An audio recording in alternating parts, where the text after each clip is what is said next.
မျက်မှန်တက်ကပေးများလောလောဒုတိယဟင်းဝင်ရန်ဖြစ်နေတဲ့နေတိုးစနီမဲသေးစုမြတ်ရွှေ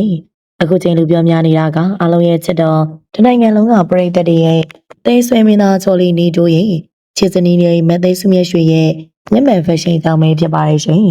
ဟုတ်ပါပြီအခုနောက်ပိုင်းမဲသေးစုမြတ်ရွှေတယောက်လူမှုကွန်ရက်ပေါ်မှာစတိုင်ကြလာတဲ့မျက်နှာလေးနဲ့တူခက်မိုက်မိုက်ပုံရိပ်တွေကိုအမြဲတမ်းတွေ့လာရပါတယ်ဒီလိုနဲ့တပြည့်ပြည့်လူတွေရဲ့ပါဇက်ပြားမှာနေတိုးစနီကတော့ဒုတိယဟင်းဝင်ရန်မေးဆိုတဲ့နောက်ပြောင်တန်တွေထွက်ပေါ်လာတဲ့ဒီပါပဲမြန်မာလူပညာလောကမှာမျက်မှန်နဲ့မင်းသားဆိုတဲ့ဂုံပုတ်ကိုပိုင်ဆိုင်ထားသူမျက်မှန်ကိုသူ့ရဲ့စိတ်နေတာတကူလို့ပြအောင်စတိုင်ထုတ်နိုင်သူကတော့မင်းသားချုံဟင်းဝင်ရဆိုတာအားလုံးသိပါပြီဖေးသွားတော့ဘေးပွဲတတဲ့သူ့ရဲ့မျက်နှာပေါ်က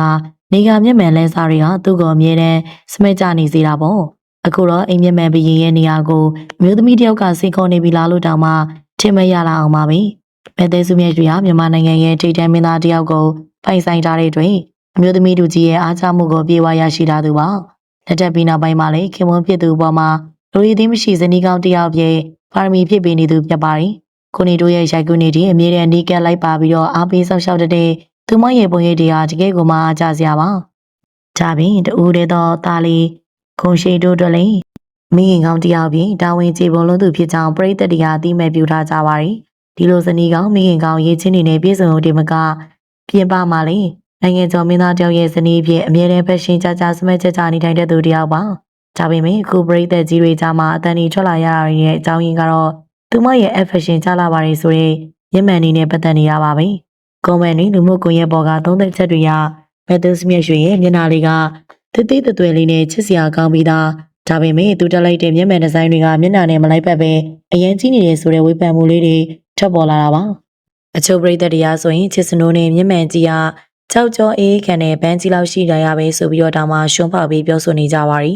သူတို့ဆိုလိုချင်တဲ့သဘောကတော့သူမရဲ့ချစ်စွဲမျက်နှာလေးသိငရတဲ့အထဲမှာတက်လိုက်တဲ့မျက်မှန်ဖရိန်ကြီးတွေက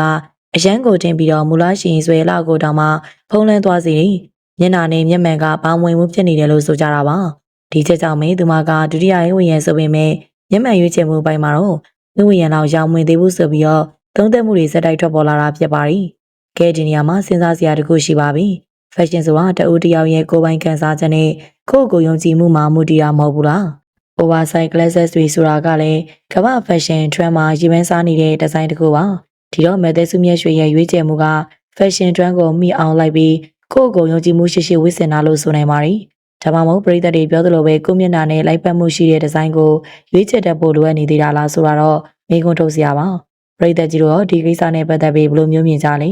မဲသက်စုမြတ်ရွှေရဲ့မျက်မှန်ဖက်ရှင်ဟာသူ့ရဲ့လောက်ကိုပို့ပြီးတော့ပို့လင်းစေလို့ထင်ပါသလားဒါမှမဟုတ်မျက်နှာလေးနဲ့မလိုက်ပတ်ဘူးလို့ဝေဖန်နေတဲ့အတန်တွေကိုတောက်ခံပါသလားဖက်ရှင်ဆိုတာကိုကြိုက်တာကိုဝတ်တာမိုက်ဆုံးပဲလို့မြင်ကြလားပရိသတ်တို့ရဲ့မြင်လေးကိုလည်းကွန်မန့်မှာဆွေးနွေးပေးသွားကြပါအောင်ရှင်